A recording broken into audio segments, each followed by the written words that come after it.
Hello बच्चों। कैसे हैं आप लोग। मैं सत्यम वत्स आप सबों का एक बार फिर से हार्दिक स्वागत करता हूं इस केम क्रॉनिकल्स के चैनल के ऊपर। मैंने 10th बोर्ड का जो पहला चैप्टर आपको पढ़ाया, केमिकल रिएक्शन एंड इक्वेशन, उसी चैप्टर के आज क्वेश्चंस को लेकर के मैं आपके सामने आया हूं। और मुझे ये उम्मीद है कि आप अपने प्रिपरेशन की तैयारी कर चुके होंगे और उस प्रिपरेशंस में अपना एनर्जी बनाए रखिए। ऐसे ऐसे क्वेश्चंस मैं आपके लिए लाता रहूंगा हर चैप्टर के बाद, जो कि आपके बोर्ड एग्जाम्स के लिए भी बहुत महत्वपूर्ण होगा। और कुछ ऐसे भी क्वेश्चन जो कि PYQs हैं, प्रीवियस ईयर में पूछे हुए क्वेश्चन से। So without wasting any time, let's start the question preparation. So, in which of the following process a chemical reaction has taken place? पहला ice melts into water, बताइए कौन सा change? जल्दी, physical change. A wet shirt got dried in sunlight, कौन सा change? Physical change. A brown layer is formed over iron rod kept in air. अगर आप किसी आयरन के रॉड को मॉइस्चर में ले जाकर रखते हैं, हवा में रखते हैं, तो उसके ऊपर एक ब्राउन कलर का लेयर फॉर्म हो जाता है। क्या ये केमिकल रिएक्शन है? Yes, this is the right answer of C. Second number पे आइए। In which of the following the identity of initial substance remains unchanged. इनमें से कौन सा ऐसा है जिसमें कि इनिशियल सब्सटेंस का आइडेंटिटी बदलता नहीं है? पहला है कर्डिंग ऑफ मिल्क। क्या इसमें आइडेंटिटी बदलेगा? क्या इसमें आइडेंटिटी बदलेगा? यस और नो? क्या इसमें आइडेंटिटी बदलेगा? यस, बदलेगा। लेकिन यहां पे क्या कह रहा है? नहीं बदलने वाला। Formation of crystals by process of crystallisation. Crystallisation के माध्यम से किसी क्रिस्टल के फॉर्म में किसी सब्सटेंस को कन्वर्ट कर देना, क्या इससे उसका इनिशियल आइडेंटिटी जो है वो बदलेगा? दो और ऑप्शंस देख लेते हैं, उसके बाद बात करेंगे। Fermentation of grapes, of course identity बदल जाएगा। Digestion of food, of course बदल जाएगा। तो which one is correct answer? Of course it is B. Which of the following condition help us to determine that a chemical reaction has taken place? इनमें से कौन सा condition है जो कि हमको ये डिटरमाइन करता है कि केमिकल रिएक्शन हुआ, सब्सटेंस के अंदर या मैटर के अंदर में केमिकल रिएक्शन हुआ? Evolution of gas, formation of precipitate, change in color, all of the above. Of course the correct answer is D, because ये तीनों चेंजेस का एग्जांपल मैंने आपको वीडियो में दे रखा है। जिनको नहीं समझ में आ रहा है ये थर्ड नंबर क्वेश्चन, आप मेरा फर्स्ट वीडियो जाकर के देखिए, उसमें जरूर आपको दिख जाएगा। ठीक है, ये तीनों के ऊपर मैंने एग्जांपल्स दिए हैं। चलिए नेक्स्ट स्लाइड पे बात करें। Okay, so fourth number question is which of the following features is involved in properly written chemical equation? इनमें से कौन से ऐसे फीचर्स हैं जो कि केमिकल इक्वेशन को सही तरीके से लिखने में इन्वॉल्व होता है? Temperature is required, it should be balanced, it should have information regarding physical state, and all of the above. Temperature is required, of course. It should be balanced also, of course. It should have information regarding physical state, of course. The correct answer is D. Why is it important to balance a skeleton chemical equation? आपको बहुत अच्छे से मालूम है, due to verify the law of conservation of mass. Mass can neither be created nor be destroyed during a chemical reaction. It is important to balance the chemical equation to satisfy the law of conservation of mass. देखिए यही question को दोबारा इसमें बोल दिया, जरा ध्यान से देखिए। 2021 टर्म 1, 2021 टर्म 1, दोनों 2021 का ही क्वेश्चन है, सेम क्वेश्चन, यानी दो अलग अलग सेट का है ये। यहां पूछा कि क्यों बैलेंस किया जाता है, और यहां क्या पूछा कि it is important to balance the chemical equation to satisfy the law of conservation of mass, यानी ऊपर वाले का आंसर यहां मिल गया आपको। Which of the following statement of the law is incorrect? ठीक है, अभी मैंने बताया mass is neither created nor be destroyed during a chemical reaction. It will only transfer from reactant to product or product to reactant. Is it clear? तो अब आप देखिए, यानी कि दोनों तरफ का मास बराबर होना चाहिए, रिएक्टेंट और प्रोडक्ट का, इस लॉ के अकॉर्डिंग। तो total mass of the element present in the reactant is equal to the total mass of the elements present in the product. So right answer is A. देखिए सेकंड में क्या कह रहा था, the number of atom of each element remains the same before and after a chemical reaction, ये भी सही है। The chemical composition of the reactant is the same before, नहीं ये कोई जरूरी नहीं, this is wrong. Mass can neither be created nor can it be destroyed in a chemical reaction. ये भी सही. एक मिनट रुक जाइए भाई, कुछ क्वेश्चंस कुछ गड़बड़ा रहा है. क्या कहना चाह रहा है भाई question? It is important to balance the chemical equation to satisfy the law of conservation of mass. First, which of the following statement of the law is incorrect? Oh my God! तभी तो हम लोग को लग रहा था इसमें से आपको उसको पकड़ना है जो इनकरेक्ट है. सॉरी. ओके, तो समझ में आ ही गया भाई साहब. Mass can neither be created law है कि नहीं है? Mass can neither be created law है. टोटल मास ऑफ रिएक्टेंट और ये दोनों बराबर होना चाहिए, यानी कि mass of reactant is equals to mass of product. जरूरी है, यस और नो. दूसरा, mass can neither be created nor be destroyed, ये भी है. तीसरा, chemical composition of the reactant is the same before and after the reaction. ये वाला ऑप्शन सही है, क्योंकि ये वाला option according to the question सही है, लेकिन केमिकल रिएक्शन जब होता है तो ऐसा नहीं होता है. The number of atoms of each element remains same before and after a chemical reaction. Of course, C is the correct answer for question number 6. Okay? बाकी तीन सही है, तो आपको चुनना कौन सा था? जो इनकरेक्ट वाला है. Okay? Okay. So now let us come to the next slide. Which of the following correctly represents a balanced chemical equation? Which of the following correctly represents a balanced chemical equation? समझिए, यानी कि दोनों तरफ बराबर होना चाहिए. चलिए देखिए, Fe यहाँ कितना? 1, यहाँ 3. पहला ही रॉन्ग, यहाँ पे 3, यानी पहला वाला गलत. Fe यहाँ कितना? 3. यहाँ कितना? 3. ऑक्सीजन कितना? 4. ऑक्सीजन यहाँ 8, 4. ठीक है.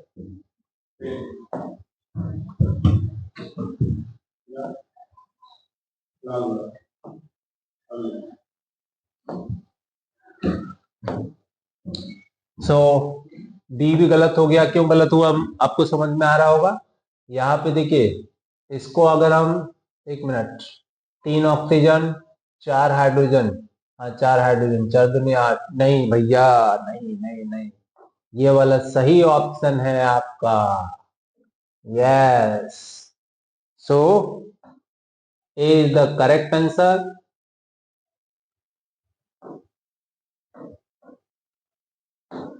Now, which of the following correctly represents a balanced chemical equation? Okay, so A में देखिए Fe यहाँ पे 1 है, यहाँ पे 3 है, ये गलत हो गया. C में देखिए 3 Fe, यहाँ पे 3 Fe, ऑक्सीजन 1, यहाँ पे 4, ये भी गलत. D में 3 Fe, ऑक्सीजन 4, 8 हाइड्रोजन, यहाँ 2 हाइड्रोजन, गलत. Right answer is B. Okay, so let us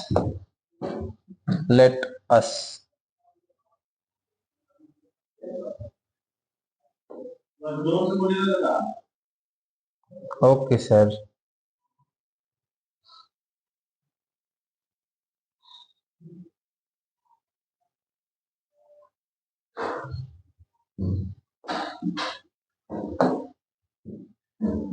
When aqueous solution of potassium iodide and lead nitrate are mixed in insoluble substance separates out, the chemical equation for the reaction involved is.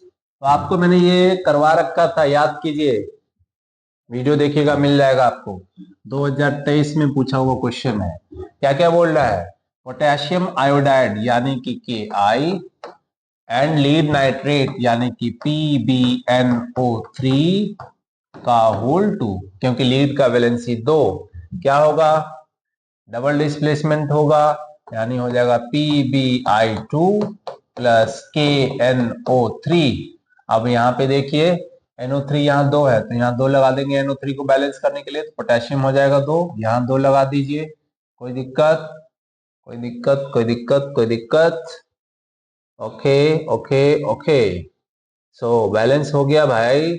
हाँ हो गया. चलिए मिला लीजिए, कौन सा option इसमें सही होगा? Of course B. In order to balance the following chemical equation, the values of the coefficient x and y respectively are. देखिए बैलेंस करने के लिए दिया है आपको ये, और इस तरीके का क्वेश्चन आजकल बहुत आने लगा है, 2023 में पूछा हुआ क्वेश्चन है। x और y का वैल्यू निकालना है। जरा देखिए यहाँ कितना है, 2 pbo है, तो 2 ही लगाएंगे तभी बैलेंस होगा, याद रखिएगा इस बात को। तो पहला x का मान हो गया 2, d तो ऐसे ही छट गया, x का मान 2 है। तो अब ए बी सी में आपको पहचानना है, तो देखिए जरा कैसे एकदम पहचान लेंगे तुरंत। यहाँ 2 अगर है और यहाँ 2 है, तो आप ये समझिए कि 2 यहाँ पे हमने कितना लिया 2, तो 2 2 जा कितना हो जाएगा 4, यानी नाइट्रोजन के पास में कितना होना चाहिए 4 होना चाहिए। चलिए देख लेते हैं। और ऑक्सीजन कितना हो चुका है 3 दूनी 6 दूनी 12। ठीक है, मैं क्या बोल रहा हूं फिर से समझिए कि 2PbNO3 का होल 2 यानी लीड 2, दोनों तरफ बैलेंस। नाइट्रोजन हो गया 2 दूनी 4, ऑक्सीजन हो गया 3 दूनी 6 दूनी 12, 12 ऑक्सीजन। अब जरा देखिए, यानी कि नाइट्रोजन है 4, तो वाई का मान होना चाहिए 4। 4 कहाँ है भाई साहब, यहाँ देखिए ऑक्सीजन भी बैलेंस हो जाएगा, 4 2 जा 8 और 2 10, तो यहाँ पे भी 2 लगाइएगा तब बैलेंस हो जाएगा। ठीक है, सही है, ओके। हमको मेन एक्स वाई ढूंढना था, तो एक्स का मान 2 हो गया, वाई का मान 4 हो गया, so correct answer is A. Oxygen के आगे भी 2 लगेगा। Okay, so now come to the next. The chemical reaction between copper and oxygen can be categorized as, okay, chemical reaction between copper and oxygen किस reaction के तहत वो categorise होगा। देखिए कॉपर है, रिएक्ट किया ऑक्सीजन के साथ, क्या दिया भाई साहब, क्या हो रहा है, when two or more than two reactants combine together to give a single product are known as combination reaction. Okay, during electrolyte of water, if the volume of oxygen and hydrogen evolve at the electrodes are V node and VH respectively, then V node ratio VH, V node मतलब यानी oxygen और ये hydrogen, water का electrolysis बताए थे ना, तो balance कर लीजिए सर, पता चल जाएगा कि कितना मिलेगा आपको। जैसे H2O को हाइड्रोलाइज किए, इलेक्ट्रोलाइज किए, तो H2 प्लस O2 मिला, कोई दिक्कत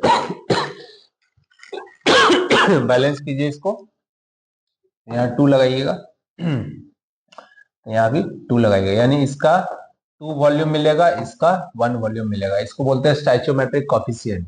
यहाँ 2 लगाए ना, तो यानी 2 लीटर आएगा, तो ये 1 लीटर आएगा। किसके किसके रेशियो पूछ रहा है, ऑक्सीजन वर्सेस बीएच। ऑक्सीजन का मान 1 और हाइड्रोजन का मान 2, so the correct answer is 1/2। C, which of the following reaction is categorised as thermal decomposition reaction. इनमें से कौन है जो थर्मल डिकम्पोजिशन पे कैटेगराइज्ड होगा। आप इन दोनों को तो आपको मैंने पहले ही बता दिया था, ये दोनों किसका है, फोटोलाइटिक का, लाइट के प्रेजेंस में टूटता है ना। और जो white and black and white photography जब होती थी तो उसमें एक नेगेटिव आता था कैमरे में, वो इसी से बना होता है, इसी रिएक्शन का प्रयोग होता है, सॉरी। तो H2O जरा ध्यान से देखिए, H2O में अभी मैंने बताया, इसका ऊपर में ही एग्जांपल अभी मैंने दिया, इलेक्ट्रिसिटी, तो तीनों खत्म हो गया, यानी कौन है भैया, कैल्शियम कार्बोनेट को हीट के प्रेजेंस में ये काम कर सकते हैं। ओके, तो कहां तक मैंने डिस्कस कर दिया था जी, ये हो गया।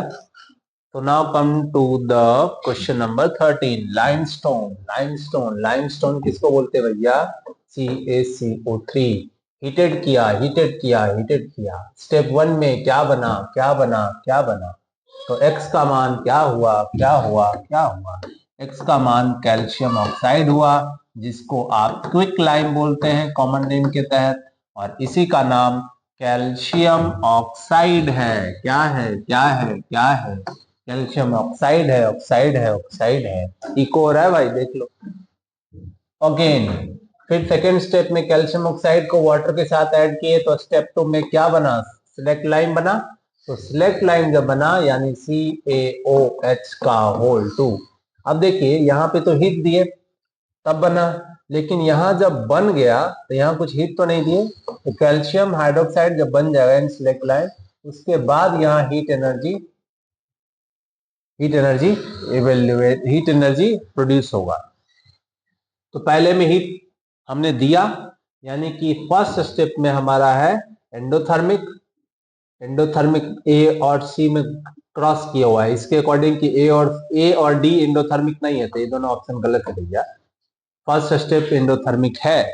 अब देखिए बी और सी दोनों में टिक मारा हुआ है, अगर इसमें भी एक आध को क्रॉस कर देता तो यहीं से ऑप्शन निकाल लेते, लेकिन खैर सेकेंड स्टेप हमारा एक्सोथर्मिक है, लेकिन यहाँ क्रॉस लगा दिया, इसलिए C is the correct answer. First step is endo and second step is exo. Okay, 14 number, which among the following is are double displacement reaction? इनमें से कौन ऐसे हैं जो डबल डिस्प्लेसमेंट है? ये क्या है बताइए जल्दी। Combination reaction, okay. ये क्या है? Combustion reaction. इथेन को आप जला रहे हैं ऑक्सीजन के प्रेजेंस में। ये क्या है? Sodium sulphate and barium chloride. ठीक है, समझ में आ गया? तो ये आपका किसका एग्जाम्पल है? Double displacement. Okay, so now come to the next slide. Barium chloride on reacting with ammonium sulfate forms barium sulfate and ammonium chloride. Which of the following correctly represents the type of reaction involved? Okay, तो कह रहा है कि barium chloride यानी कि BaCl2 reacting with ammonium sulfate NH4SO4, ammonium sulfate forms barium sulphate, यानी barium ले गया सल्फेट को, अमोनियम ले गया क्लोराइड को। कौन सा रिएक्शन होगा रे बाबा? डबल डिस्प्लेसमेंट होगा रे बाबा। सी इज द करेक्ट आंसर रे बाबा। चलिए एनसीईआरटी एग्जाम्पलर का क्वेश्चन है। Okay, 16 number, a metal ribbon x Burns in oxygen with a dazzling white flame forming a white ash and the product Y is formed। यानी x ribbon जो है बाबा वो magnesium है, Y जो form कर रहा है वो मैग्नीशियम ऑक्साइड है। So where is the correct answer? And B is the correct answer. Let us come to the next slide. 17 number, okay, test tube containing solution of sodium sulphate. यहाँ जो दिख रहा है इसमें क्या है? इसमें था sodium sulphate. Oh my god, हेरा फेरी शुरू हो गया। इसमें था आपका बेरियम, ओ ग्रो, बेरियम क्लोराइड। इसमें था आपका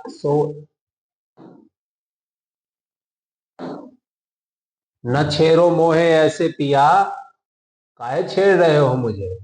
लिखने दो, पढ़ाने दो बचवा लोग को।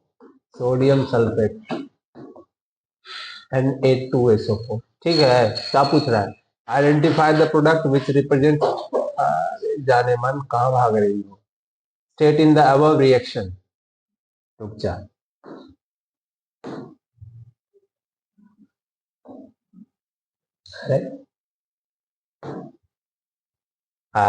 आया अब रास्ते पे, आजा आजा आजा।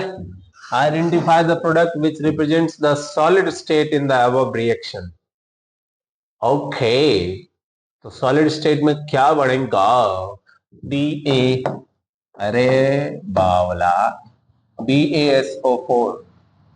इसकी भूतनी के, इधर आजा भाई, तू इधर आजा। BaSO4, that is the white precipitate that form solid state में। So barium,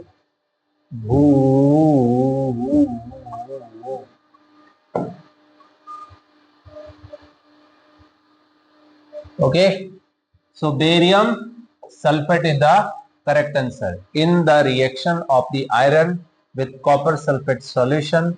Which option in the given table correctly represents the substance oxidized and reducing agent? Very good question, very VVI question. इसलिए VVI ऐसे questions जब पूछे जाते हैं तो आपको confuse नहीं होना है। जरा ध्यान से देखिए, कॉपर में ऑक्सीजन था, अभी नहीं है, यानी कि कॉपर का हुआ रिडक्शन, और Fe में नहीं था तो Fe हुआ, यानी FeSO4 हुआ ऑक्सीडाइज। ओके, तो इसका मतलब है, मैंने बोला था कि जो जो होगा उसका उल्टा नाम ले लीजिएगा। तो आयरन तो हो गया ऑक्सीडाइज्ड, कॉपर सल्फेट हो गया रिड्यूस, तो जो रिड्यूस हुआ वो कहलाया ऑक्सीडाइजिंग एजेंट, यानी कि oxidising agent is copper sulphate and the reducing agent is iron. जो जिसके साथ होगा उसका उल्टा नाम उसको देना है, सिंपल सा फंडा अपनाना है। असर्शन रीजन लाएंगे हम अलग से, ओके। असर्शन रीजन लाएंगे और असर्शन रीजन के अलावा केस बेस्ड लाएंगे, शॉर्ट लाएंगे, वेरी शॉर्ट लाएंगे, लॉन्ग लाएंगे, सब लाएंगे, लाला के एकदम धड़ा देंगे। तुम सिर्फ पढ़ने के लिए तैयार रहो।